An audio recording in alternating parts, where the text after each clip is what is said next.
Morning light. Numbers chapter 2 verses 1 to 4. Order of the camp, part 1. Now we move to Numbers chapter 2. After God counted the people and separated the Levites, He now gives a clear instruction on how Israel must camp. Yahweh speaks to Moses and Aaron and says that each tribe must camp in its assigned place under its own family banner on all four sides of the tabernacle. This was not random placement. This was a careful designed arrangement from God Himself. The wilderness journey was not meant to be chaotic. God was shaping His redeemed people into an ordered nation, with His presence at the center of everything. The Bible tells us that the tribes camped at some distance from the tabernacle. The exact distance is not stated in Numbers, but in Joshua chapter 3 verse 4. We are told that the people were to keep a distance of about 2,000 cubits from the Ark of the Covenant, so they could clearly see the way they should go. Using this as a comparison, it is reasonable to understand that a similar distance may have existed between the tabernacle and the outer camp in the wilderness. This distance taught reverence. God was near, but He was not to be approached casually. The people could see God's dwelling clearly, yet they were reminded that holiness requires respect and order. At the very center of the entire camp stood the tabernacle, the dwelling place of Yahweh. This was the heart of Israel's life. God did not place the leaders in the center. He did not place the strongest army there. He placed His presence there. Around the tabernacle was an inner ring formed by the Levites. Moses, Aaron, and the Levitical families camped closer.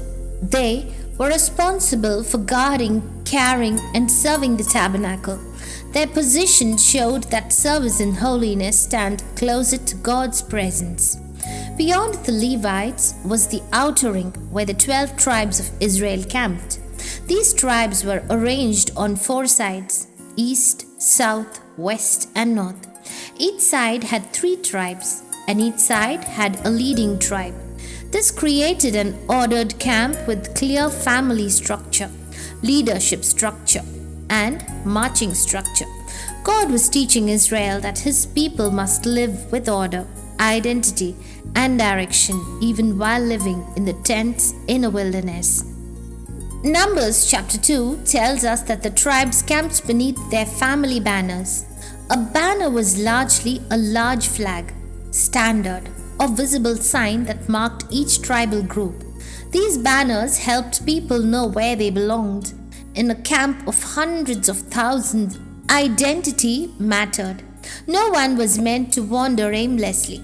Every family had a place. Every tribe had a position. This shows us that God values belonging. He does not want His people confused about where they stand or who they walk with. The arrangement of the camp is described clearly. On the east side of the tabernacle were Judah, Issachar, and Zebulun, with Judah as the leading tribe. On the south side were Reuben, Simeon, and Gad, with Reuben as the leader.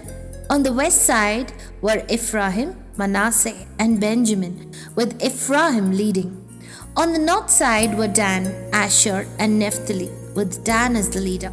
This was not only a camping arrangement, it was also the marching order. When the cloud lifted, the priests blew the trumpets, the tribes moved in the same order that they camped. God aligned daily life with movement and purpose. If you notice, the tribe of Joseph was not mentioned. Joseph's tribal inheritance was not one single territory. It was split between his 2 sons, Ephraim and Manasseh, on the west side, that's behind the tabernacle. The east side is especially important. In Numbers chapter 2, the east side is the front of the camp. This is because the entrance of the tabernacle courtyard faced east. Anyone approaching the tabernacle came from the east, so the tribes on the east side stood before the dwelling place of God. This position carried honor and responsibility. God placed Judah, Issachar, and Zebulun there for a reason. Judah was chosen as the leading tribe on the east. This was not accidental. In Jacob's blessing in Genesis 49, Judah is given the promise of kingship. The scepter would not depart from Judah. This is why Judah later becomes the royal tribe and the tribe from which the Messiah comes. By placing Judah at the front of the camp, God was quietly showing that leadership, kingship, and future redemption were already part of his design.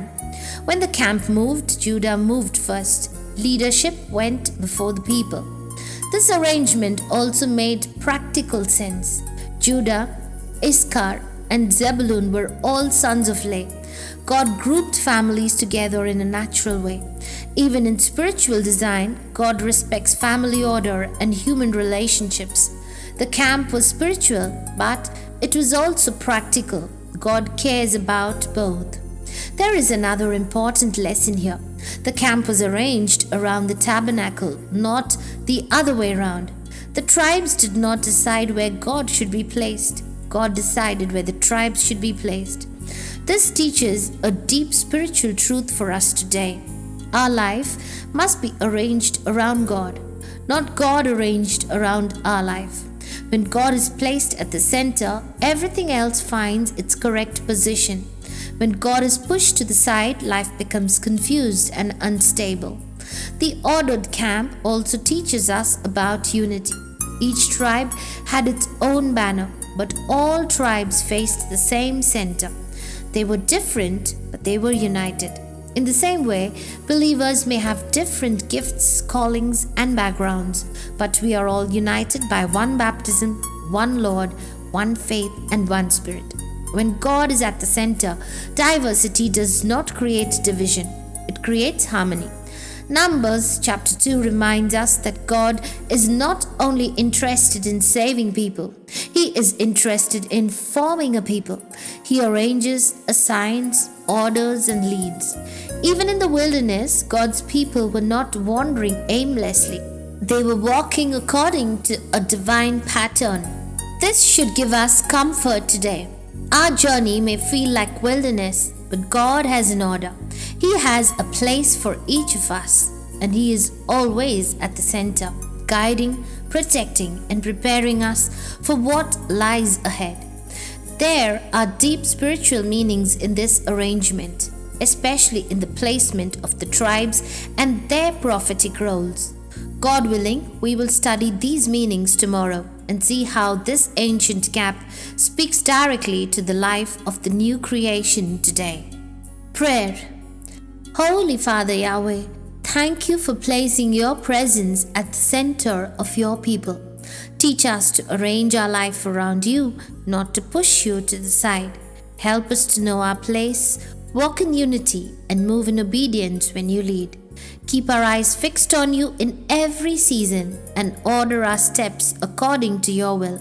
May our life bring honor to your dwelling among us. Through Jesus our Lord. Amen.